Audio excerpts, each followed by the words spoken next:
Welcome to Screen Chat. I'm Neale Bastions, and this is the show where I sit around with friends and talk about film and television and pop culture. With me again this week, good friend Warren Nightingale. Warren, how you doing? Hey, good to see you, buddy. Hey, thanks for coming in. This is our first show of the new year. Happy 2019. Happy 2019. It's going to be an exciting year in film, but we're going to kick it off in the TV world instead of the film world. Let's talk. We're here to talk about today the Netflix experiment, Black Mirror Bandersnatch. Awesome. This is they want to experiment with choose your own adventure audience interactive television. As I think they think it's possibly a next wave or a new evolution of how we watch television, and we'll get into that later, whether or not we think this is a thing that's going to fly or not. Well, you seen it? Seen it, yeah. And Okay. just wondering, where's a good place to start? Like, since we're choosing our own adventure. Oh, wow, this is exciting. Yeah. Should we choose where we begin with this? I'm going to choose to start at the beginning. Okay. My first impressions of it, watching it the first time through, I thought it was, I liked that the story. Oh, and by the way, this is going to be very spoilery. So if you haven't watched Bandersnatch and you want to go into it clean, don't listen to this. Come back after you've watched it and clean. But I don't know how many people, at this point, it was like sort of like medium to medium high penetration into social media lately. So, but It seemed like to me it'd be like a quick fizzle. Like, it seemed to me like all of a sudden it caught a lot of people's attention, but maybe didn't really feel like it sustained itself. It fizzled faster than I thought it was going to. Yeah, it did not. It didn't have the kind of legs I thought it was going to as a social phenomenon. Yeah. But anyways, on my first watch, I found it entertaining. I thought it was clever what they did, where they integrated the choose your own adventure idea into the actual story. It was a story about creating a choose your own adventure. The main character is adapting a choose your own adventure book into a choose your own adventure video game, and then this was adapting a choose your own adventure video game into the television medium, into the next thing. And then they even threw in the Easter egg right at the end, or not an Easter egg, but a scene right at the end where they flash forward in time and there's a character adapting the very same thing for a television for Netflix, and really harping on that sort of meta feeling of, are we watching it or was it a real thing? What do you think of that? I appreciate that immersiveness, certainly. I was kind of excited, to begin with. I'm an easy sell on this concept because I grew up with reading choose your own adventure books, and where I'd say this supersedes that is because in those books, after a while, I realized I could really tell where the seams are in these books, and because you would turn to page 42. Well, I've already been to page 42. Or I can kind of see where if I choose this, it might loop back on itself. That those after a while, choose your own adventure. The books were limited. They only had so much, so many paths and so many loops, and they do start to cross over. And where I appreciated this was, even when you did loop back, you didn't loop back to exactly the same scene. It would be a slightly different version of the scene. Exactly, and the characters would almost be self-aware that this has happened before, where they would adopt a certain dialogue, or in some cases the story would sort of hyper pitch through certain things because we don't need to recover this, we didn't bring this up again, we'll just go to this point. So right away I kind of got into that sense. I'm this is kind of cool. And then all of a sudden, and since we're obviously going to be spoiling a lot of this, all of a sudden when the character started going, well, you know what, I feel like somebody's making my choices for me, all of a sudden I went, whoa, cool. This is starting to peel back a little bit of layer and the immersiveness of what my role is this. And he's sort of, in the way, the selections that I've made, very early on, he was referring to almost like the voices in his head or there's somebody else, where all of a sudden I'm like, well, okay, I'm playing a little bit on in his mind, so to speak. I'm his conscience. I'm his person who I am making these choices for him, as if I am that voice whispering in his ear And I thought that is kind of clever. That's kind of neat and that's kind of interesting. And then the story goes dark, and you're starting to wonder, okay, how dark will this go? And so that I felt really kind of intriguing. Yeah, I liked that too. That multi-layered, like peeling back the onion of just how immersive are we, and actually using the story to incorporate that we are talking to him as that. And there was even a couple of clips there where you could actually choose to tell him, and then on his computer screen it would say, "I'm watching you on Netflix." Which I thought the first time through I was like, that's kind of fun, and that's kind of like, a little Easter eggy there, but it was kind of fun. Yeah, and to be honest, I think in a way this kind of spoils other choose your own adventures. I can't see, because it is so saturated and enriched with this thematic of choosing your own adventure and the concept of madness and getting locked in and going through this labyrinth of choice, both as a concept and as a structure, and even the symbolism throughout the story. Yeah, how can you do another choose your own adventure? That would even another story like this without incorporating that element in. You can't. It's might not be as immersive, or it might not work. I thought that at first too. Subsequently, I've thought, well, maybe, but we used to have all these choose your own adventure books that didn't have that incorporated. Yeah, and they kept making those books, and same with like video games where you're sort of basically choose your own adventure video games that don't have that element. So this one made this really unique, and it was a great way, an extra pop of interest to it to invest you into it. But I don't know, it might work without it, it might not. For me, I'd be always comparing this as sort of the benchmark, and without that thematic, it may not be as enriched. I'm worried about it. Going through the choices, I fear that right away I'm like, okay, the more time I spend here, it might become less intriguing in the sense. How long was your watch through? Approximately. Mine was about 60 minutes, just over 60 minutes. I would say, clocked in over that. I once it adopted that sort of dark scenario, I went all in on the darkness. I said, okay, you know what? Let's make the choices for him as if I am that, I'm the one who's telling him to put his hand on the stove. Like, I'm going to go all in on that, because you know what? If okay, Black Mirror, if you're going to cast my role to be the nasty voice from the beyond, I'm going to adopt the nasty voice from beyond. I'm going to tell your character to do all the nasty things that he potentially could do. I went down that road. I think at first I was being a little conservative. Yeah. And I think I was sort of holding back and not going on the darker. Yeah. And then it would sort of kick me back. Oh, yeah. And offer me the same choice again. And then I realized when I was taking the darker choices, it became more interesting. And it might be just because Black Mirror is most of the time a pretty darker take of they're darker stories. It's like darker storytelling, definitely. And so I think once I was like, you know what, this is Black Mirror, so lean into the darkness. And then the story seemed to progress more, and it didn't cycle me back to keep. And then I was kind of like, okay, well, so, and then it became, my first watch was about 90 minutes, I think. Oh, okay. Yeah. Wow. And I've read reports of people that going like over 2 hours. Oh my God. Now I don't know how much, you can at some point probably almost infinitely cycle back. Certainly. And now, did you feel that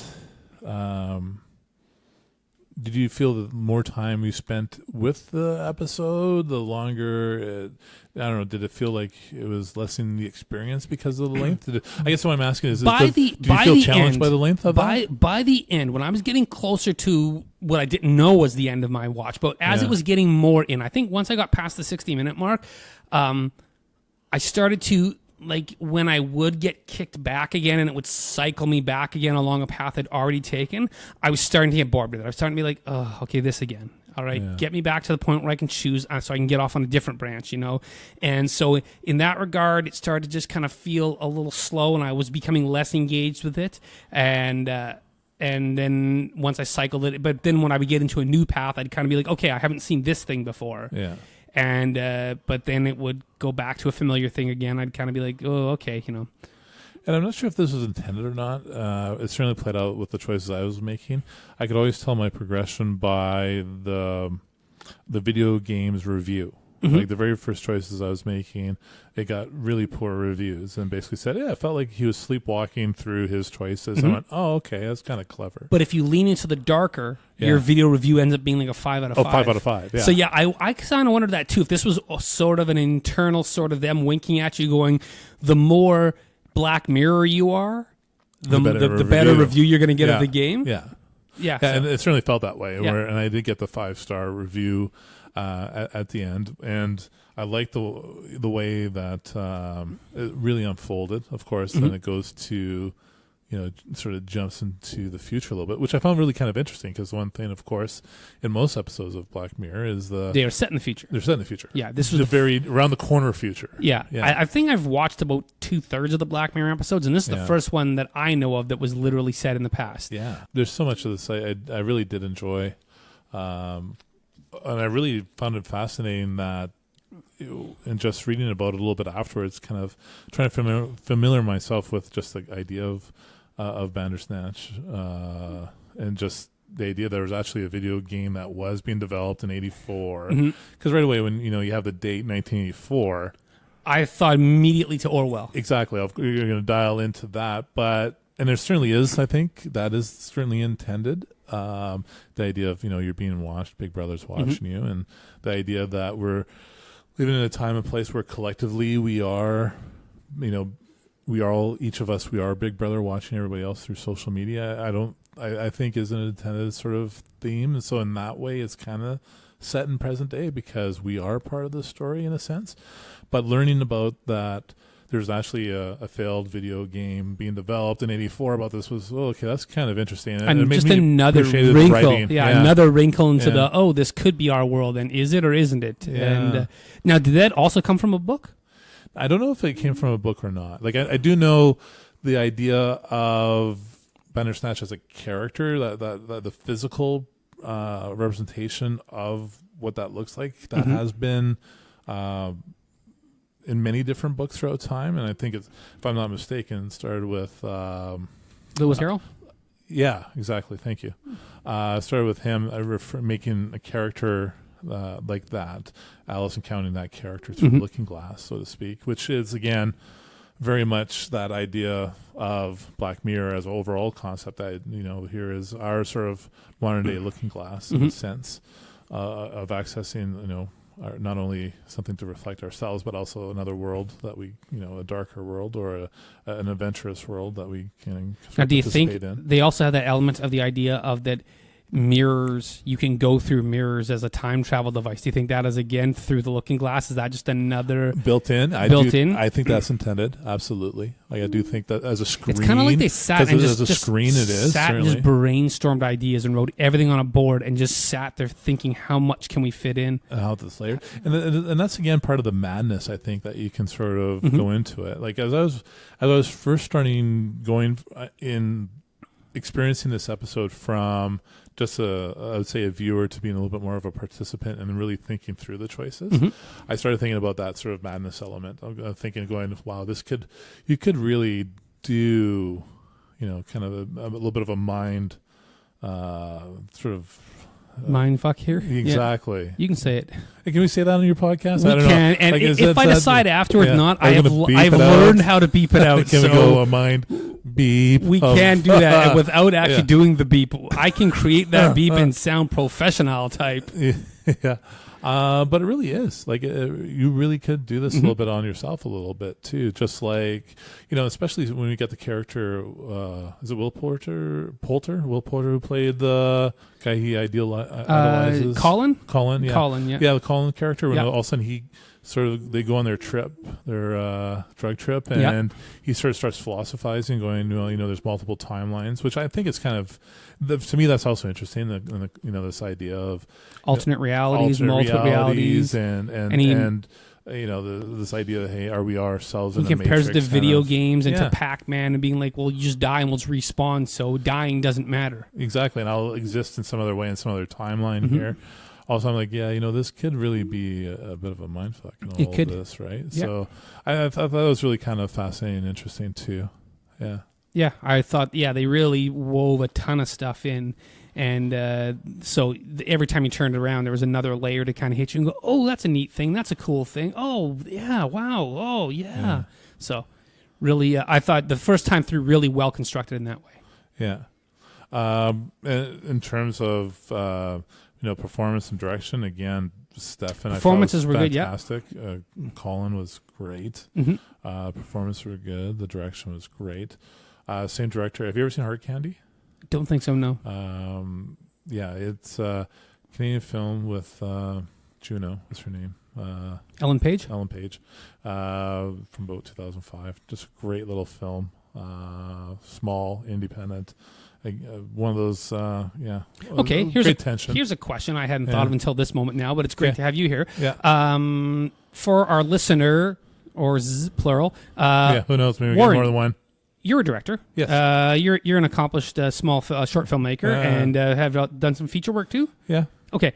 So, as a director, so you brought up the director here. Now, when you're directing a traditional television or film, short film, feature, whatever length, you're telling a narrative story, you have an act structure, and you're telling it. How do you think it would be different for the director here when you're doing this, where you don't have an act structure and you're just basically directing scenes, snippets that then will be seen together in a different way? Do you think? What a great question. 'Cause in a sense, it's a bit of a flow chart, isn't it? Yeah. But yet you're still wanting. Is this less art and more math, or? Good question. I still think as a character, regardless of where that outcome is, you're still focusing on that character's arc or that character's dynamic, that character's challenge. So in this case, it's the madness of this guy creating this video game, and was it saying towards his own experience? And of course, depending on what you're choosing, there's more revealed about who he is and how his existence is constructed based on who's viewing it and what choices you're making. And so I would say, regardless of a multi-ended possibilities, you still want to have some sort of emotional impact that's a natural resolution towards what it is that character is going through. So even though there might be a little bit more math into it, and certainly, and that's one of the things I respect about this episode, is that, again, when it loops on itself, it's not, okay, I'm just not watching that same scene, let's say scene 5, shots 3 through 6, that sort of that tells the bit about him in this point of time. It's not just going back to that spot again. It's going down another pathway which incorporates that, which I thought was really cool, which was better than the books, in my opinion. But I think as a storyteller in this idea, I do think this kind of opens up a more sort of modern type of storytelling that I think a lot of people are going to be flirting with. The idea of bringing the audiences as a character experiencing the story. And I know someone like James Cameron is really trying to flirt with the idea of, maybe we can be holograms in movies in the future, like a Total Recall experience where all of a sudden I can be Arnold Schwarzenegger and I'm going to be in Total Recall, and all of a sudden I can, I can certainly see something like that. You certainly have this in video games, like, I know there's a whole series of Walking Dead. Yeah. Yeah, there's some Walking Dead Choose Your Own Adventure video games. Yeah, exactly, where you kind of walk through and, you make choices and based on that. And I can see there being, storytelling, I guess there is storytelling that can be extracted from that, I guess, is kind of, since you asked that question, I do think that is probably going to be storytelling of the future, I think. Yeah. I don't think traditional storytelling, traditional TV shows or films are going to go away. No. I think this will be more like a new alternative. Yeah. And it might be a fad, or, who knows, like 3D is a fad and comes and goes over the years or whatever. But I don't know. It's an interesting experiment at the very least. Yeah. Yeah. And I by no means think this is the last one we'll see. No. I do think storytelling in time is going to become more and more sophisticated in experiments such as this. You have a story like Inception. Okay, that's a pretty constructed story in which you kind of have to pay attention to really get all the bits and pieces and the nuances of what's going on and the little hints and clues of what that story is. Whereas, a story like that, I would say if you're trying to tell that 50 years ago, you wouldn't have an audience who could, keep up to yourself. And I think we have, a choose your own adventure like this. I don't think you could tell that story 40 years ago or 50 years ago. And as we head off more and more, there's going to be experimentations like this, where the media on how we sort of even participate in how we read and how we engage with our stories is going to become part of the narrative in a sense, or at least part of the aesthetics of how we enjoy our stories. Yeah. So you just watched it the once, right? I just seen it once, yeah. Okay. Yeah. I watched it a second time. Okay, so second time. Okay, here's my question, because when I was going through it, I really felt like the more time I spend in this world, the more time I'm avoiding not watching it a second time, because I do feel like it may be a lesser experience. Now, how did you feel watching it a second time? You're absolutely right. It's a far lesser experience. Yeah. I was anticipating it not being as good the second time, and it came off the rails harder than I thought. Oh, really? Yeah, that I absolutely, within a few minutes, I realized I found myself, I'm trying to steer it. I'm like, oh, okay, I'm going to try to steer. I found myself, I realized consciously or just subconsciously, I was trying to steer it towards, I had read of certain things, let's try to steer it that way. Right. To see what happens. And I saw the seams a lot worse. Yeah. And so then I kept going with it. And my second one was also probably in the 90-minute plus range. Oh, really? Okay. Because I discovered you can basically infinitely make it loop back on itself. Really? If I kept doing choices, there would be, the scene, like you said, if you make that same choice, if you go back along the same path again, now it would be sort of different. And the characters act like this has all happened before. Yeah. Well, yeah, that happens once. And then it just basically, it's now forcing you. There would be several alternate ones, but it basically just bounced you back and forth between them. Okay. I found a lot of places now where then all of a sudden, once I got past 60 minutes and I was starting to be, and I'm like, this is going very similar to the way the first time I did it. Right. I'm like, you know what? And the only way to not do that would be to consciously be steering it. So then I was trying to not steer it, but then I was realizing that it was, almost like like positive and negative reinforcement. It would work. It would be a better story, and it was better if you went darker. Yeah. So if you tried to not make dark choices, it ends faster, or it just keeps kicking you back and kind of looping you back around and going, make the dark choice, make the dark choice. Oh, interesting. So then once I realized that, okay, I let it loop a few times so that I decided to try. Now I'm playing with it or experimenting with it, and when it would offer you two choices, a lot of times the choice is irrelevant. Really? Yep. It offers you sometimes, not quite so obviously, but no matter what you choose, within one more step, it just kicks you back to that same path anyways. So you really don't have a choice, which I will say then I had one sort of a little more interesting, that one of the things, like the two, I think the characters, the Colin character talks about how it's destiny and it doesn't matter, your choices are irrelevant. Right. And the psychologist character tells you, oh no, you have free will. You don't have free will. Because the story, even though it's a choose your own adventure, it's really not. You're sort of influencing the path, but at the end of the day, it's pushing you forward. So what does that say about free will? And people talking about how there's multiple endings. Yeah. I couldn't find a second ending. And I think there might sort of be multiple endings, but they're really not all that different, and it's sort of bullshit. Okay, see, this is interesting, because my ending, I walked away from feeling pretty special, going, okay, this is my ending, and somebody else is going to get a different ending, and that's their ending. I think there's there's like five variants. Okay. And they're really... and if you were to really look at them, they're not that different. Oh, really? Okay, that sort of I can understand that, because you either kill your father, make the game and end up in jail, and then the game comes out, and then it gives you that sort of in the future it's being remade, and that's my ending, and it was being remade by Colin's daughter. Those then and it's going weird because, and I'm surprised. Then realizes did you that, just turn it off? Well, it went to credits, and then I. Okay, you know what? What? You just turned it off. Okay. The credits roll, right, and then it loops you back. So it continues on after. It does. So a lot of people I think there's a lot of people like you that when you see the credits, you assume that was it and you shut it off. Yeah, I guess hypothetically, technically, you could just shut it off, and that's the credits, and you could say that's your end spot. Yeah. But if you don't, it'll keep looping you back.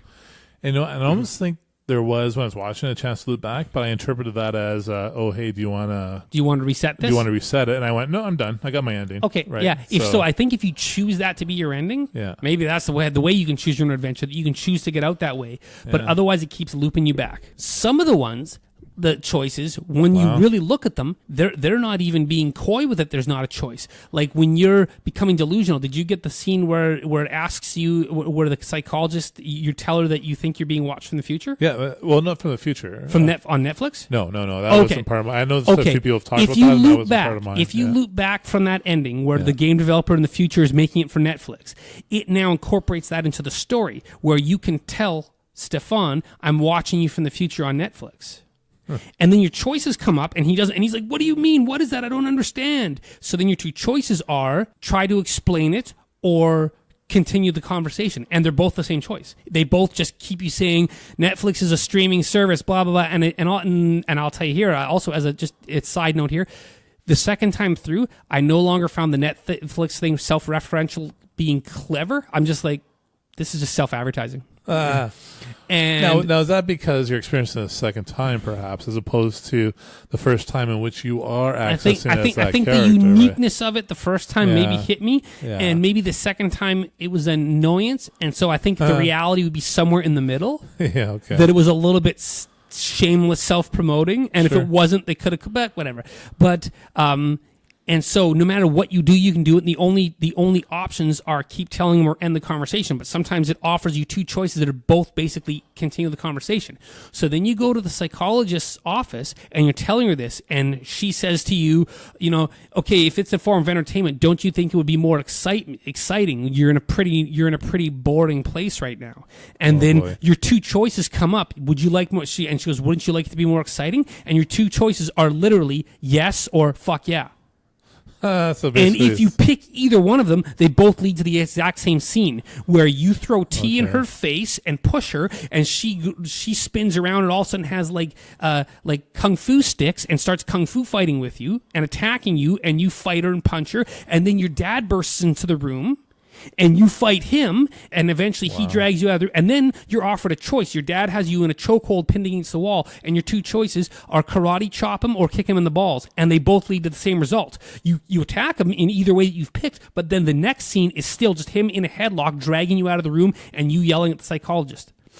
That seems to me like that's a bit of a breakdown of narrative. It is. And you know what I mean? Like, it seems kind of odd. Even the first time watching, I was like, okay, is this just, representing his insanity? But then it was just like kind of no, we didn't know what to do. And so we made the fight scene just because people will be like, wow, this is so weird and different. And it turned into a fight scene. And previous to that, sorry, I missed a choice in there too, that initially, after you throw the tea in her face and she turns around the kung fu sticks or whatever they're called, they're like just some kind of telescoping stick. She fights you with them. It's kung fu. I don't know. But you're offered, and she's like, come on, fight me, coward. And you have the option to either fight her or jump out the window. And if you pick jump out the window, you try to jump out the window and it won't open. And then they say cut and you turn around and now you're looking at a set and the whole thing is on a television or a film set. And Stefan is now an actor in the show and they start calling him Michael. And a PA comes over and says, are you feeling okay? And you see the other actors there and they're like, no, the scene is not you jump out the window. The scene is you fight. And then I forget exactly how it did it, but then it loops you back. And basically, in about 3 minutes, has you right back to the same spot and says, do you fight or do you try to jump out the window? And so your only option is to pick the fight one. And then it goes on from there. And and so I found a lot more of that. And then it just basically, I got stuck in a thing where it was just infinitely looping back to that. And I could get it back to that scene with Pearl being the Netflix developer. I got it back there about 4 times. Really? Okay, and then your options with Pearl are throw tea over the computer or smash it. And they both end up with the exact same result. It just breaks the computer. So there's not that choice is a false choice. There's no difference there. Yeah. And like in the very beginning, the first choice that you make is picking Frosties or Sugar Puffs. Yeah. Now, I expected that to be a meaningless choice. Right. And the only consequence it has is later on at some point you're watching TV. When you pop it, did you get the thing where you got a VH or a beta tape from a kid at the game place? That Stefan had given you a tape, had left this for you? No. Or Colin had left this for Stefan? No. Basically, when he went to the store, he had the choice of either buying... Okay, no, that's a total different thing. Oh, okay. At the game developing place, at some point, Stefan comes to turn the game in, and this is if you've chosen to kill Colin. Okay. And so nobody knows where Colin is, and another kid at the place brings you a beta tape and says, Colin left this for you. And it's like an interview, or it's a documentary, it's a tape of a documentary about that author that went crazy and killed his wife. Right. And so basically, when you get back to your house, and if you pop it in, when you turn the TV on, there's a commercial for either Frosties or Sugar Puffs, depending on which one you pick. But that was the only consequence of that choice. Now, I expected the first choice to be non-consequential, it was like sort of like showing the audience. Here's a tutorial. This is what you do. It's your tutorial choice, right? Yeah. So same with the music. If whether you picked Now 6 or Thompson Twins. I picked Thompson Twins. I picked Thompson Twins the first time, and then I picked Now the second time just to see if it was different. And the only difference is in that moment plays a different song. It plays you Thompson Twins, or if you pick Now, it plays you Eurythmics. Yeah, and I kind of thought those, were very cosmetic choices at the very beginning. I assumed they were just this is how you go. Yeah, exactly. Just and of course, hey, look at me, it's kind of cool, and very much like a choose your own adventure book. You start out with your warm up choices, so to speak, and just to see how the mechanics work. As you get into it, the different paths are basically like the only it sort of represents that you can go off on different paths. Yeah. And if you pick certain different paths, you can start to get into more insanity, and you can make him see the demon, like start having delusions of seeing the whatever the heck the demon was, the Bandersnatch or the whatever it is. You'll see him, and they've promoted like this is you're following different paths, but really your result is the same. You end up going the same way. Wow. And you end up having a thing where either you have dreams or delusions, and then you can choose paths that you can crawl through the mirror, and you come out the other side as him as a little boy, and you can follow your dad. And if you follow the loop enough times, you can see where he puts the rabbit, and then you can go into you can get the rabbit and put it back under the bed. So I had one. My original ending was that because I got the rabbit, I was able to get it from under the bed and go with Mom on the train. But then you just end up dying on the train. So that was the only way it was a different ending. Was now it was sort of like you've changed your fate by dying as a child. Right. But then it just ended up kicking back and rebooting again and allowing me to go back and do something different. So I wonder if you can almost just keep infinitely cycling back if you chose to do so. It sounds like you could probably cycle through all the ends, and then whatever the ultimate end is, whatever your last choice is, becomes your ultimate end. Or just by you choosing to not continue watching. Yeah.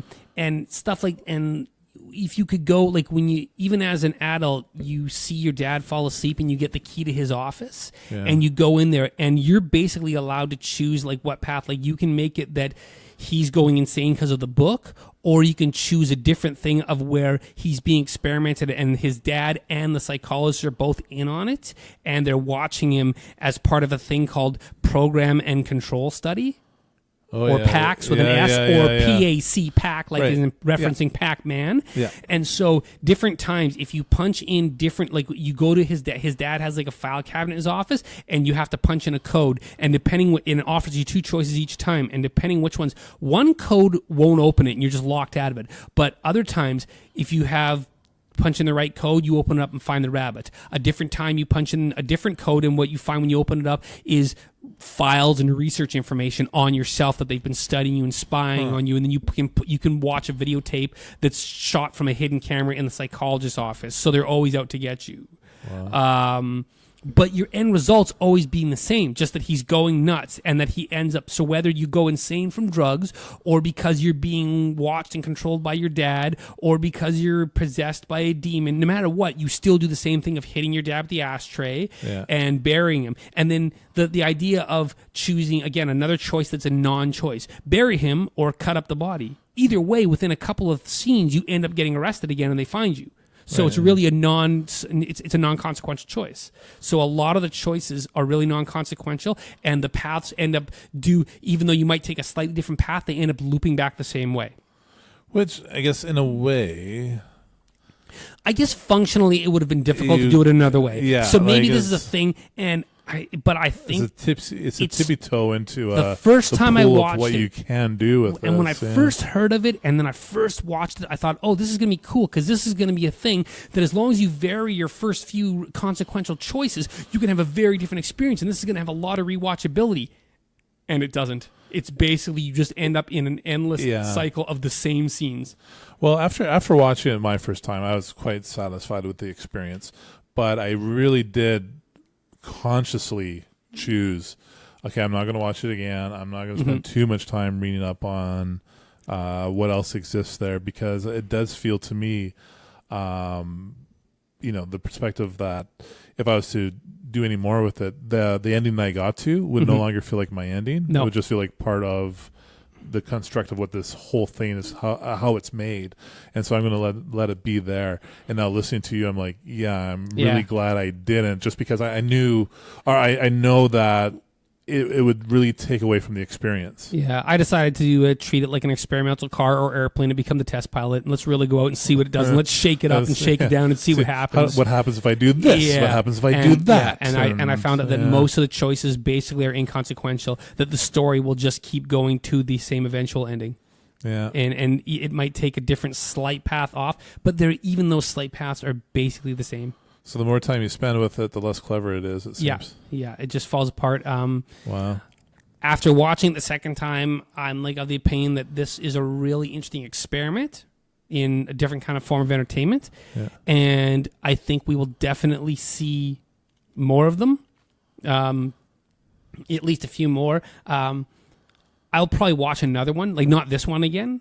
I've seen more than enough of this. By the end of my second time, I was really bored. Just basically, I was like, I wish I could fast forward to the choices, just click through them faster. Yeah. And there's people that have mapped it out, and these people must be insane. They've watched it so many times that they've sat there, and you can download or find flow charts on the internet of how to create specific things. So basically laid the whole thing out. So if you really want to watch everything of it, they've shown you how to follow the paths to get all the different versions of it.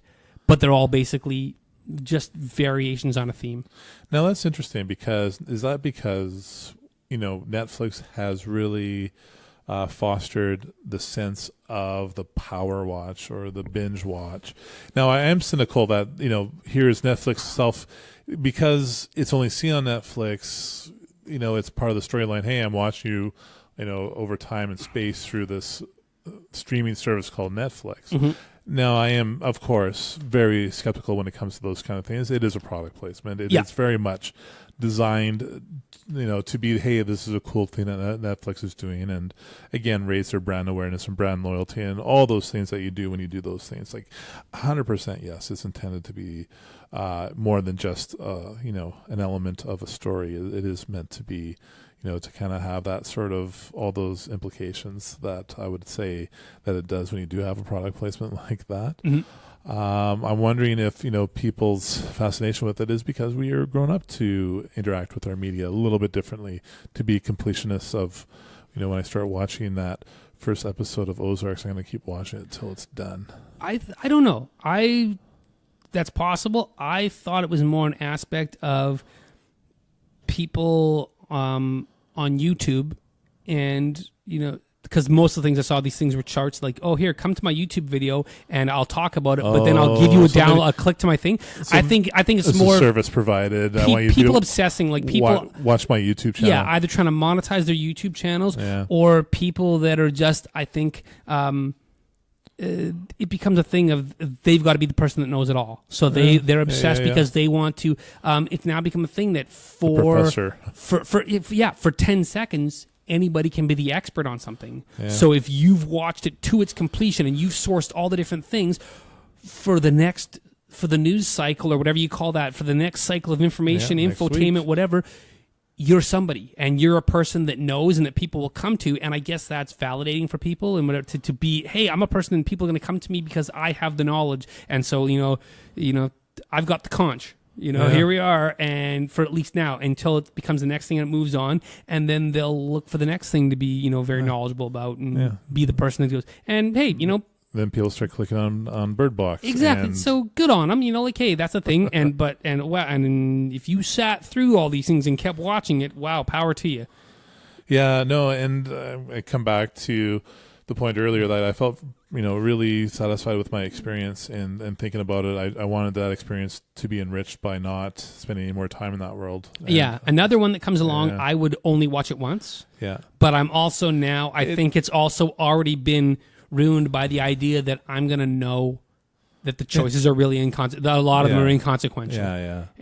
But I'll probably next time just kind of like, just follow the path. What'd be kind of cool is, and I struggle to think about how you can make a choose your own adventure experience that it's going to be more enriching or more enriched than including the person as part of the narrative. But something like, let's say, the board game Clue. Have you played Clue as a kid? Yep.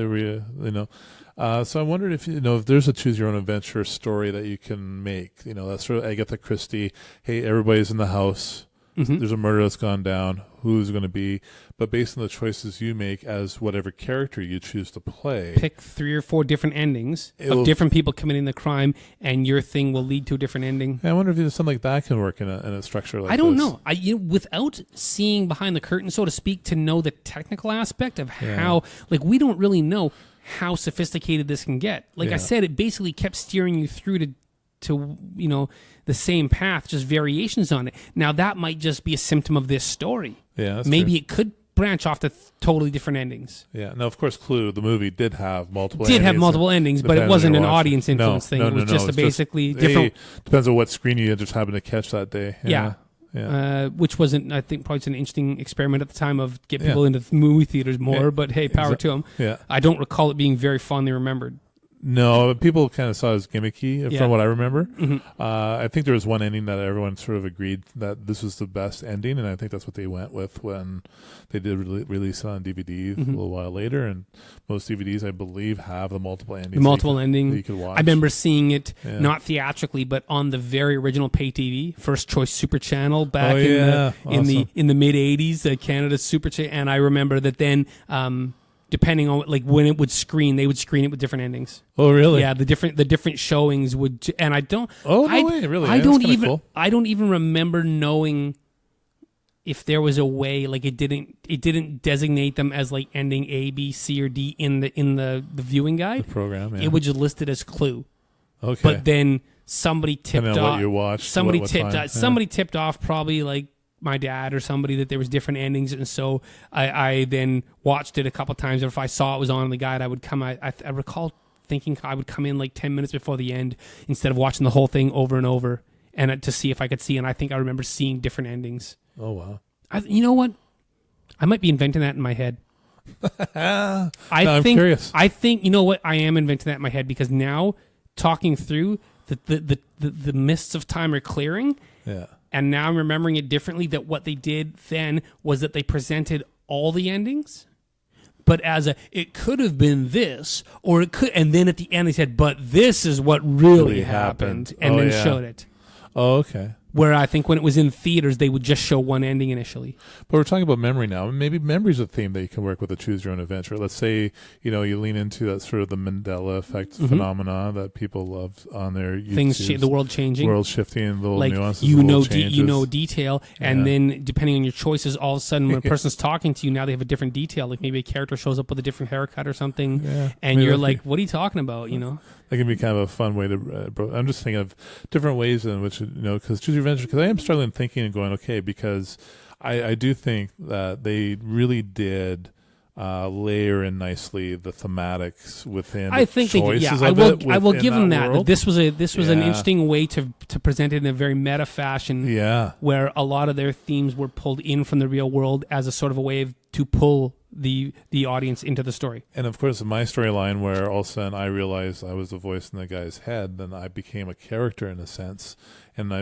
of a sudden I becomes really invested into that experience. Mm-hmm. It's going to be tough not to have that level of participation in other stories where I'm just okay, you know what? Do I want to send the Duke boys over the canyon, or do I want to send them over state line? Now here's another way that now I'm going to add on another layer. I'm going to help them out here, but I'm going to put I'm going to cook your brain a little bit here and add another meta-contextual layer to this. Okay, now in here, and there are themes of being watched and Big Brother and being spied on and studied. How do you think Netflix is data mining the information of our choices? Oh, I didn't even think about that. To inform their programming, or possibly hours of engagement. Are they going to hours of engagement? But do our choices no longer, like, they can see our hours of engagement on other programs? 2/3 of the people selected Thompson Twins. What does that mean? Now, and is that going to factor into our Netflix queues and our Netflix recommended for you? Are they going to dump this information somehow into the algorithm? Yeah, and those or Netflix just study like how many people so they are. But here's the thing, and I don't think Netflix, for maybe not necessarily for viewing patterns. This is not really, but it would be. I wonder almost if they could sell this to like a research lab. How many people start off making less dark choices and try Well, tell your dad to run away, back off, don't assault him. Oh, and that's certainly true for me. Like, I didn't lean into the dark choices to start with, and have to be encouraged into them. Yeah. And how long do different people hold back versus, well, it only took this guy 3 times, and then they realize the dark choices made a better story. So if we reward you, will you take darker choices? Oh, interesting. Almost like a social experiment. Experiment. So. Yeah. And how much will any given how much does Warren versus Neale versus given something, how many times does Joe have to be given something to now choose path? Like, how many times do we have to be rewarded for the dark choice before we just start to intuitively make the dark choice? Interesting. Yeah, it becomes like a social experiment of what to what degree of consequence will that be? Well, this is a movie as opposed to I don't know. That's interesting. My mind is swirling around social experiments of the past and what to sort of relate that to. And definitely, knowing Netflix and the little information I do know about Netflix, it wouldn't surprise me if they do data mine. I have no doubt they data mine. If you think they don't data mine, if you think they don't data mine all their viewing information and this in specific, I think you're naive. Yeah. I wouldn't be surprised, even just spending how much time, at what points do people click off, and those things are certainly true. What's that say about human nature in terms of the choices we do make? Mind you, in this particular experiment, let's call it, the aspects are pretty skewed in terms of you're not choosing unicorns. You're never given the unicorn option. Nope. Right. Like, the best you got was choice of 2 cereals. Yeah, that's as candy as you got in that episode, and after that, it went pretty much. But there was ones like you could attack the father character, or you could just back off and back down. Yeah, that's true. So it gave you those choices a few times where there was a. But here's the thing: I didn't feel like that was no longer, because I was buying into the narrative. Mm-hmm. That, to me, the narrative, and I guess. Just to show you just how much of a geek I am. Yeah, I do also do gameplay as Dungeons and Dragons and things like that. Mm-hmm. And I'll think, what would my character choose? Not necessarily what I would choose, but what would my character choose in this case? And if I'm playing, let's say, a darker character, I'd be like, oh no, this character would choose that because that makes the most sense for that character. And so when I was all of a sudden in this show, like, I wasn't making my choices based upon what Warren would sort of say. Yeah, you know what? The decent thing to do would not to be, not attack your father. That'd be obscene. I was thinking, okay, if my influence in this show is that being that sort of the voice in the head, I'm going to choose this because of XYZ, the way I've seen the story going. Okay, and so that's interesting. Now this brings up an interesting point we can get to as well here. Did you feel you were Stefan? Were you the character? No. No. No. You felt you were an outsider? I was definitely an outsider. But what you just said about what would my character do? Yeah, but here's the thing. My relationship to the character, and I guess why I'm saying no is because my choices for the character was being self-referential by the character saying, I feel like somebody's making the choices. Mm-hmm. And so then I became the person making the choices. Okay. Or or being that sort of the person of influence in his life to make those choices, and so then I was making the choices for him as that construct. Okay. Now the inspiration for this thing is it obviously comes from choose your own adventure games Which and books where you are playing a character. Yes, okay? Right. Now, do you think, set this one aside, in another version of this, if they make another choose your own adventure, maybe it's in Black Mirror, maybe it's just it's a Netflix standalone thing and they try another experiment like this, do you think it then becomes that, are you playing the character? Much more so. I would definitely think, like for me, and like leave that element of someone's making my choices for me. Like leave out the voices in my leave the voices in my head type element out of it. Yeah. Do you think that then pulls you in and you are the character? 100%. How do you think that changes our viewing experience or the way we experience it? Where if we watch a traditional film or television show, we're watching a story about characters, versus now we are a character. Do you think that, like, how does that change our engagement with it or our view? Like, well, I think by and large, a really good story pulls us in to connecting with that character. Like even, like even though it might be something significantly different, and I think you and I had a conversation a while back where I cited Sandra Oh in a great Canadian film in the early '90s that now now that I have to reference it, it's escaped my head. Where she played kind of a fish out of water. This girl who is caught between two worlds, where she is someone who is of an immigrant family, but living in a very contemporary time. So she's got all the cultural stresses and the demands of what her family is doing. And then, what her contemporary experiences are like, and those two worlds are clashing. And even though here is a, young Asian Canadian female character experiencing this two different worlds clashing like that, I don't think you have to be that to experience that and to connect with that character. Mm-hmm. And in fact, Sandra Oh talks about how in one of the screenings, there was, a man who is in his 60s of some sort of Slavic descent saying, I am that character. That is my story. And I think we can connect to stories that way. It's certainly true. Like maybe not so hit over the head explicitly that this is my experience through my eyes, but emotionally through my heart, this is my story. Yeah, I think stories always do that. Good stories that we connect with so here's always a question. Do that. Now, when we're watching traditional film, and like you just said, we can connect with a character. Yeah. And we can see our story. We can see this is how, I can relate to this because this thing that happens to this character in the film here, this this similar thing, or I find this relates somehow to something that happened in my life, either allegorically or literally. Maybe I'm an immigrant and this is a story of an immigrant and I had some of these exact same things. Now, we relate to that character personally. If we're playing a choose your own adventure television show where we are the character, not like this, but one where we're more the character. Now, that's not ours. Now, do we steer it to be our story? Do you think we start to now we play the character as ourselves and make our decisions based on this is how I would, and we try to make this either consciously or subconsciously our story? Or do we now, in this is fantasy world, do we now make choices that Warren Neale would not make, that we're like, I'm going to live the life I don't, and I'm creating a new story. I'm having a different story. And maybe to some degree, is that what Black Mirror was after in this? Because when you start off, I chose a serial that I would choose, and I chose Thompson Twins because I would list. I have Thompson Twins as same. So would I. Like that is a go-to. Frosties band. Not so much. I wouldn't eat either of those cereals. But Thompson Twins, I was like, that's me. Now a compilation tape. I don't know what I'm going to get. I know what Thompson Twins is, and I was like, hey, Thompson Twins, absolutely. And so to a certain degree, those banal choices at the very beginning was choices I would make personally. Certainly true. And so I think, and then of course, once I realized where the story was going, I was definitely making choices I wouldn't make. I was making choices I would think the story demands for, right? So it's kind of interesting in that sense.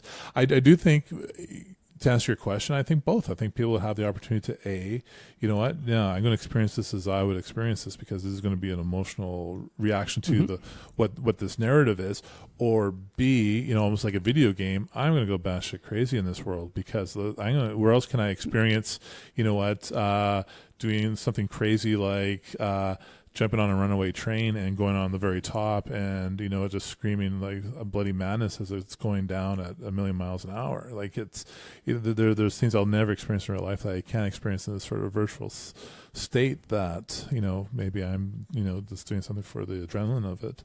It gives you both those options, and depending on experience and mood and what you're after, I think it could do both. And maybe that's where a choose your adventure could be a very interesting one, when there is that element of lots of different pathways, lots of different choices, and you won't get the experience that you had also when you started seeing the seams going, oh yeah, no, there's not really any choice here. You're basically being led down a certain path for where this narrative is going. Did you find the name of that movie? Yeah, Double Happiness. Double Happiness. Yeah. Okay. As I was looking through, I'm like, okay, Pursuit of Happiness. I know there's happiness in the title, but yeah, no, it's Double Happiness, where she played Jade, and I remember her talking about the story where this person jumped up and basically said in a very thick accent that person has, saying, "I am," this big burly man saying, "I am Jade. This is my story." Okay, cool. So now, do you think? If I wonder, and this is all just speculation here. Now, if we're making one of these, we're the filmmakers right now, and we're going to make a choose your own thing. Do you think it has to be written? Like, I don't know. I guess this starts to delve into the technical aspect of it. Do you think that they could make one that could walk both paths that we were just talking about, where if Warren wants to live it as Warren would live the story, and you play the character as you would be, it'll still be an entertaining, and you'll get a satisfactory result? But if Neale decides to play it, this is wish fulfillment, and I'm going to be a different character, and I'm going to play this like a real, whatever, totally different from myself. Do you think from the one story we could play either way and both come to a good resolution? Or do you think that they have to make it one way or another and tell people, play this as yourself, and we're going to allow Warren to experience a unique story that you would probably never experience in real life, but play it like yourself? Or tell an audience, don't be yourself. This is your chance. Make all the different choices. I wonder if it has to be one way or the other. Well, that's a very interesting question. Like, that's a very interesting concept. And so it comes to two things. One, resources. Do you have the resources to do both? Mm-hmm. Like, so because if you're doing both... Could it even branch that way both? Yeah. Or does it matter? Yeah. Like, can you have something so open-ended that it could adopt both those extremes? But since everybody is different... Or what is the story you want to tell? Like, is the story you want to tell, embrace life, enjoy the day. And so if you're making certain choices... it doesn't embrace the compel the story to move forward, because I guess my thought there was maybe not the sharpest, because realistically there's going to be people that are the carpe diem types, and there's people that are like, they're the I'll stay home where it's safe on my couch and I know what's up. Yeah. So those people, like, if the couch dweller decides to seize the day, they're going to have the seize the day story. If the seize the day person is the couch, so it has to work both ways. So I guess realistically it has to be, but there has to be some choice. Maybe, but. I wonder, but you want to tell a story about free will, right? And and work it through that lens. And what are you saying about free will by the choices you're presenting and steering the audience down certain paths? Like, so I think, as long as can it be done? I think to a degree it's worth experimenting, certainly. And can it be done well? I think is the question. Like, will it support multiple timelines, journeys, and things like that to have natural endings that feel satisfactory? In watching Black Mirror, I felt pretty satisfactory with my experience, because it was kind of, it was unique in the experience that I watched it. Mm-hmm. And I didn't take it further down the path than it needed to be, and that was enough for me to bounce in that world and enjoy it and bounce out. Spending longer in that world, obviously, it would have lesser and lesser dividends to bring back to me. Now, in a world like that, where you have a choose your own adventure story, what I think would be kind of cool is if also you did a remake as a choose your own adventure, where you can be, let's say, John McClane in a choose your own adventure experience. Well, I was thinking about that a few minutes ago. But you know what? But it doesn't really work, though, because all you're going to do is that's going to be a video game. Yeah, really. It's basically like, if your choices become shoot with gun or punch, All it's going to be is either a scene where I shoot the terrorist or a scene where I beat him up and then he dies either way. And then your next scene, they both just branch back into, they both just seam back into the same, now I'm running down the hallway or now I'm climbing to the roof. Or so they're really just, it comes down to a different way of punching. Or take me to a hotel, roll credits. Yeah, exactly. So, you know what, she's at her party, I'll catch her after. I'll catch her later. Yeah. Roll credits. So I don't think it works. I think it has to be, the choices have to be more, like it wouldn't work with an action film. No. I think they have to be more intellectual choices. Yeah, exactly. And I think the next time if they make another one, rather than this one had so many branches but were all similar, that you're either being spied on by your dad, or you're going insane, or there's a demon, but they all basically went the same way. They should pick two different paths, and if you choose, and eventually it branches you off into a different, and just have two separate branches, that once you've kind of diverged on one road, you can't get back to the other way. And then have those stories branch out to a couple different alternate endings. Yeah. But just so people have an interesting saying, oh, in mine, this happened. Oh, in mine, that happened. And if you have a couple variations on that side and a couple variations on the other side, maybe it might be a little bit more whatever. Yeah. And I guess as we're talking this out, what I realize is that this couldn't be a genre. Like this couldn't be, as you might go and select, okay, what kind of experience do I want? Oh, I'll pick a choose your own adventure because I'm not in the mood for a horror or a comedy at the moment. I don't think it can be a genre. It can be a storytelling structure, perhaps, if it's. I think treated I think right. Really it's an experiment, and I think you're going to see about 3 or 4 more of these, but I don't think this is going to become a huge thing, because I think it's going to, even not specifically this one, but I think once people do a thing like this 2 or 3 times and you start to realize that your choices aren't as consequential as they seem, and without being able to hide behind we're incorporating the meta aspect of it being a choose your own adventure, about making a choose your own adventure, I think it'll not hold up quite as well. And after 2 or 3 versions of this, people are going to kind of be like, what's next? Yeah. Have you ever seen Run Lola Run? No. Late 90s, great film. Heard of it, but never seen it. Sounds like her. That's one for you and I to sit down and watch. It's one I certainly have lots of affection for, and it's. I don't want to give anyway. I won't give a spoiler for this one, because if people haven't seen it, if the listener out there hasn't seen it, I would encourage them to go see it, because it is a rewarding watch for certain. I saw what you did there, by the way, saying listener, singular, asshole. There's about 10 of them, okay? Okay. All right, listeners. And if you would all email me your name, I will romper room this shit, and I'll call you all out by name, right? Awesome. I'd love to be there for that. Timmy and Jack, and there's Will and Corey. And I see Alex. And where's Warren? I want to make sure you see Warren Ben, up there. And I see Simon and Warren. There we go. Oh, wait a minute. Warren's here today, so of course I see Warren. Yeah, I'm right across the room from you. Of course you see me. But Run Lola Run is a structure where I think you could do a remake, although I don't necessarily say I encourage people that remakes is what you need to do with films, but can it be done as a choose your own adventure? That would be kind of interesting to me, because it is very heavily influenced, I would say, in terms of storytelling and structure by games and gaming and things like that. So I think this could sort of live not as a genre, but as a storytelling structure where you're bridging some gaming elements into a narrative storytelling arena. And I think that'd be kind of interesting. So that's where my mind has been going in our conversation, I guess. Okay, here, I'll throw this back to you, and I'm going to turn that back around on you. Do you think, what about reinterpreting this story in a traditional narrative storytelling sense with act structure, and instead of having all the multiple storylines, sort of pick one main one and decide, we'll tell a story, is he losing, tell a story about, is Stefan losing his mind or is he being watched? And so throw in some things where he thinks his dad is spying on him, but then take those clues away and then play it like, well, did they just clean up the evidence, or did he imagine it the first time? And if you did this as a traditional, a guy is losing his mind and it was triggered by him trying to create a choose your own adventure game, that then his brain became obsessed, as they reference in here at times, about the the idea of, he became obsessed with the idea of free will or not having it, and that drove him insane. Would this be an interesting story told in a more traditional, if you pared it down and picked a storyline through it? And maybe not the fight scene.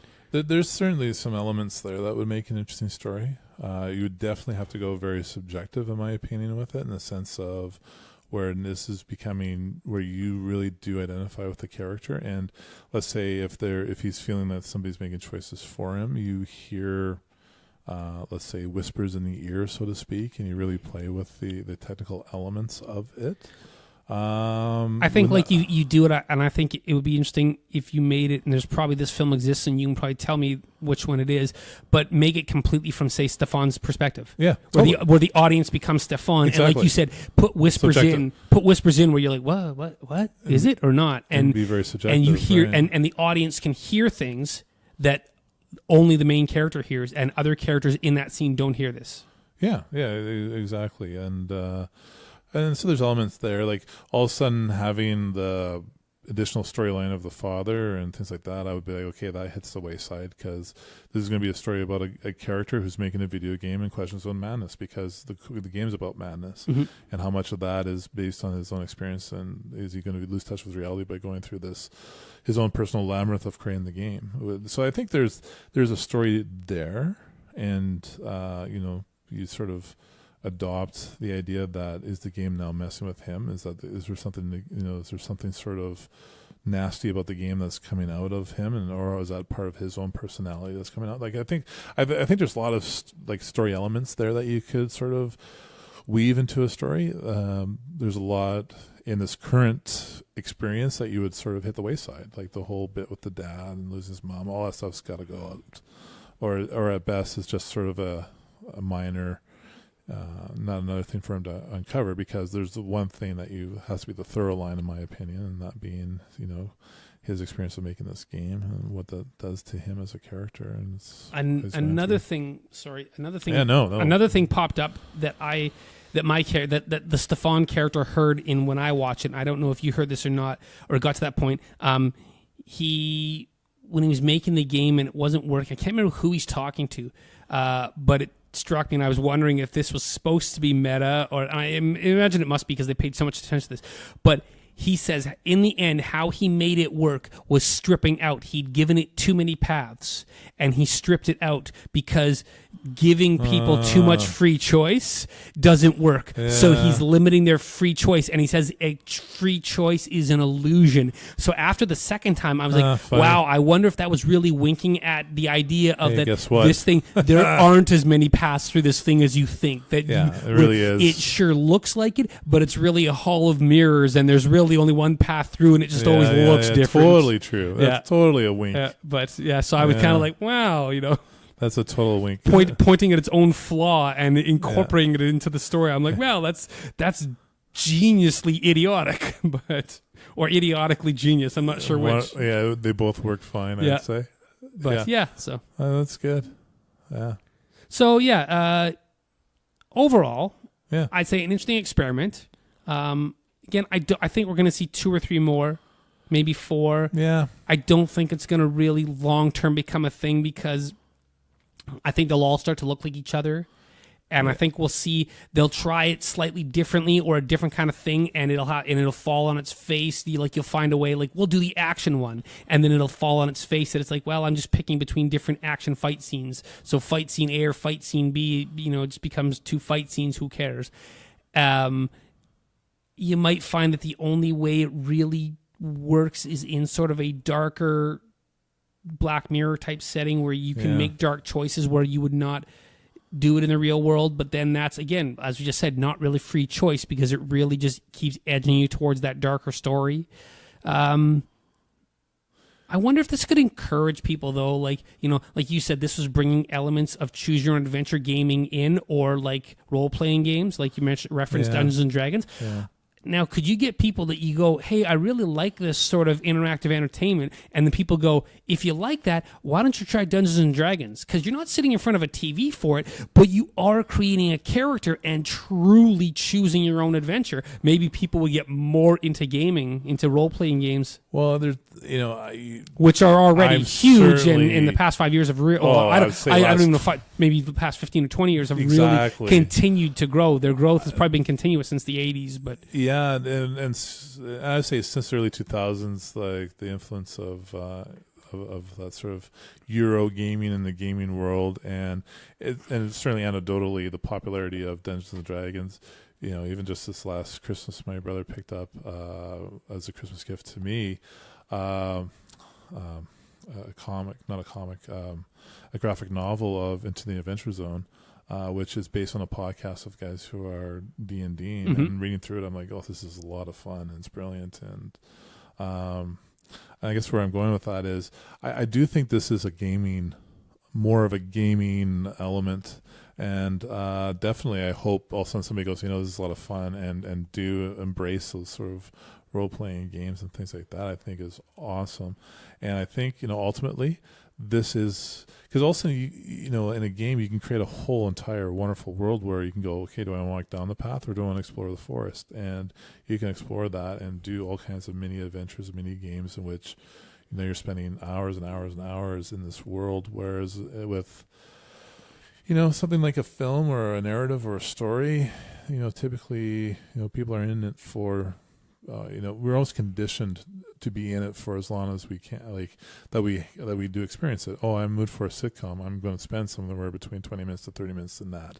Or I'm in the mood for, a good hard-hitting drama. I'm in this for 2 hours. For 2 hours. Or, here's kind of an interesting series. I'll emotionally invest myself in 12 hours of that. And I don't think people, because it's not as immersive as a game, like I think people will spend the 50 hours or 100 hours in a game or whatever it is that they spend, where they can do this sort of choose your own adventure in a way that story or what cinema can never do. So, no, the medium of cinema or television does not lend itself naturally, organically as well to a choose your own adventure. Like I said, that's why I think this is going to be an experiment with 3 or 4 versions, where the people that would really latch onto this are people that are already playing role-playing games, which are a far superior version of it, where with a creative, imaginative game leader, whatever you would call it in any different thing, can create an infinite amount and can change the story basically on the fly and just infinitely create more choices,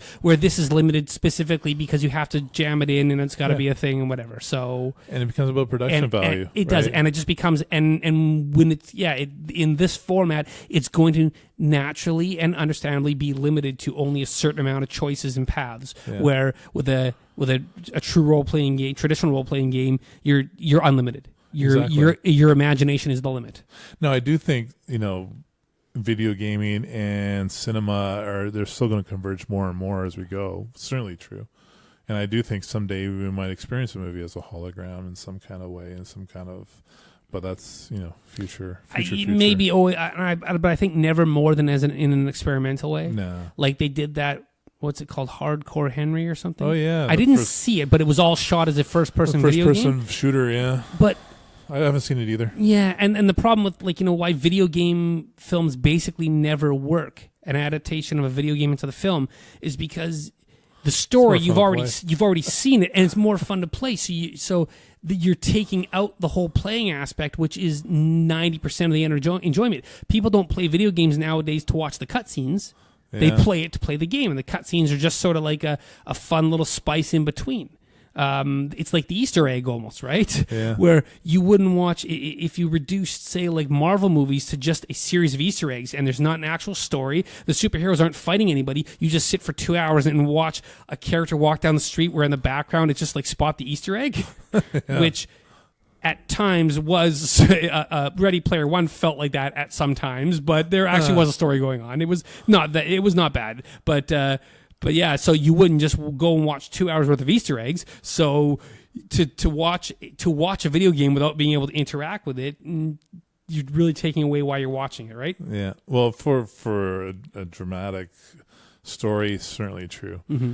nowadays people will watch people playing video games. Certainly true. But that's YouTube. That's got YouTube covered. You don't have to go to a theater and pay to do that. You can do it for free at home on YouTube. So, exactly. Like, I think my boss told me, and a few other people have verified this too. Like, his daughter, I think she's 5-ish, and she watches. He's caught her where he says, "Hey, like, why don't you go outside and play?" And she'll be like, "No, I'm gonna." And she's playing with the iPad. She's watching YouTube videos of kids outside playing. It's like, what? It's like, or kids watch videos. People watch videos of other people opening presents or unwrapping things. Isn't that interesting? It's so bizarre. I find that interesting too. Yeah, that's a whole nother. Where is entertainment going to evolve? Yeah, that's another whole other episode. And even just the production values that you do see on YouTube, like people aren't leaning into being clean and flashy and things like that. That's, a lot of it's presented as raw. And I think that's going to have a pretty good or a pretty heavy influence in how we see media in the future. Like people want sort of that authentic experience. Mm-hmm.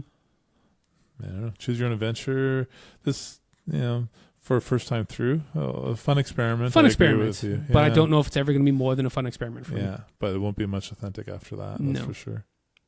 All right. Well, I think we I think we've followed all the paths and made all the choices now. So I'm now going to make the choice to end this podcast. Right. And thanks again, Warren, for being here. Thanks for having me, and everyone who's out there listening. Thank you for listening and being a part of this, and choosing today to enjoy this path to make screen chat a part of your path today. Yeah. And so until next time, I put it to you, Warren. Are you going to choose burrito or pizza?